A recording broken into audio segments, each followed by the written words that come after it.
Hi folks, Hebrew for All, lesson number 20. So this is a system, stick with it, and you're going to be learning how to read, write, and speak Hebrew like a pro. So let's go right ahead with the lesson, which is lesson number 20, and it's another chart. And what do I mean by that?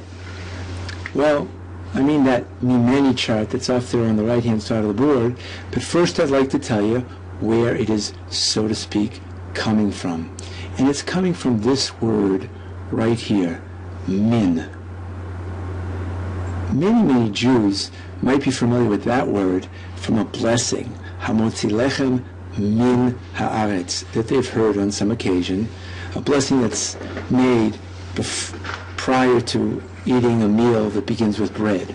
In any event, the word min in that blessing means from.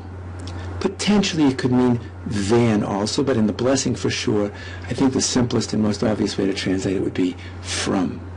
Now that word min, all of 2 letters, is one of the most contracted down words in the Hebrew language, meaning it's very rare to see it really as min. It's more common to see it like this, as me or as me. Now, and not, while I'm on the subject, meh, which is the most common pronunciation mistake that we would hear people making. So make up your mind, folks. It's either me or me. Those are the 2 ways it contracts. And me would be like me, Tel Aviv. And me would be me, Alabama. Why? Because whether we're going with me, the top one, or me, the second one, will depend what is the letter that we're in front of. In the second case, if we're in front of the letters Aleph, Hey, Chet, or Ayin, which are known as the guttural letters because they originate in our throat, the gutter per se. So in front of those letters, you say may, and the may is attached right to the upcoming word. And if it's any other letter, so it's me Texas, me Massachusetts, whatever you want to say. Okay. In addition to that famous base word, min, which is, I say, most commonly contracted down into me or may, we have a new chart. And here it is, folks. So listen to me once as I'll read it down for you. Mimeni, mimcha, mimech, mimenu, mimena, mimenu, mikem, miken, mehem, mehen. Let's take it and make it a little clearer. One more time for you. You can read along with me. You can pause. Let's do it one more time. Not to make it clearer because I'm going to try and pronounce it clearer, because I'd like you to hear it a second time to become a teeny bit more comfortable with it. Okay, folks, here we go again. Mimeni, mimcha, mimech, mimenu, mimena, mimenu, mikem, miken, mehem, mehen. The most common question I get is, hey, that's a mistake. You have mimenu up there twice. Not a mistake, folks. We have mimenu and mimenu, and that is perfect Hebrew.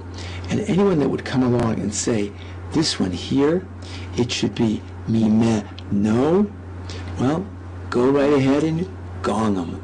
Point out to them that that's incorrect Hebrew, no matter how many people are doing it. And it's becoming a little more popular in modern day Israel, but let's not get too caught up on that one. And so it's mimenu and mimenu. And if you want to say there's a little bit of obscurity in that concept, there is indeed, and I agree. Okay, the next is mikem, from you all, and then mehem, mehen. Notice the may, because you're in front of the hey of a guttural letter. Okay? And a little bit of a mnemonic device that I offer people is mayhem, pandemonium, broke out in the garden. Okay, so mayhem, mayhen. Okay, and now a couple examples of both concepts, and we're on our merry way. So, what if I would want to say, I am from Hebron, the famous city of the forefathers of the Jewish people here in Israel. Okay, I am from Hebron. Okay? So here it is. Very simple. Ani me Chevron. I need the me. Why? Because I'm in front of the letter Chet. Straightforward, right? Ani me Chevron. And where's the I am? I've told you before, the verb to be is, am, are in Hebrew is understood from context and has no word for it per se in the present tense. Or another example would be, you are from the USA, right? And it would be, and pause me if you like, so you can practice it on your own. Ata, speaking to a man, could be at, may, oops, we need an aleph, ar, tzot, oops, didn't leave myself enough space there, may artzot habrit, which is the long two words meaning the states or the countries or the covenant. In our case it would be the states of the covenant. Remarkable a little bit. I suspect that it's because the United States is bound, as it were, by the Constitution, which is a bit of a covenant, and hence ata me artzot habrit, ani mi California. And I'm not going to write that down, but you heard it very clearly. And now, using the chart on the right-hand side, imagine I would want to say, she wants money from him. So try it on your own first. Here we go. He rotza kesef. Hope you remember the vocab word or know it from someplace else. He rotza kesef mimenu. And that's a great example of that idea that I pointed out, that out of a context where we don't know exactly from whom she wants money, that mimenu could be erroneously translated as she wants money from us. So it's all going to depend on context, including in the Holy Torah. Okay? And one more quick example.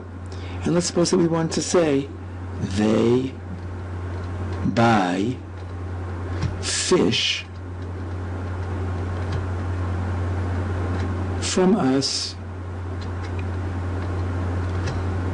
Hem konim dagim from us. Mi menu. And once again, you're right, folks, it's a little bit obscure. Is it from us or is it from him? Don't make the mistake of changing the word mimenu into the error, which I don't even like to pronounce, mimeno, gong. That's not a real Hebrew word. It's made up by people who didn't really understand it. The word is mimenu, and it happens to be built in with an inner ambiguity in the language, sort of like the word there in English. Which there do I mean? Their book, or he's sitting over there. So I'll figure out from context here too. They buy fish from him, from us. Hem konim dagim mimenu. So if they were buying fish from them, it would simply be hem konim dagim mehem. So this is lesson number 20, Hebrew for all. Hope everything was perfectly clear for you. Do a review, and I'll see you in the upcoming lesson. Shalom, shalom.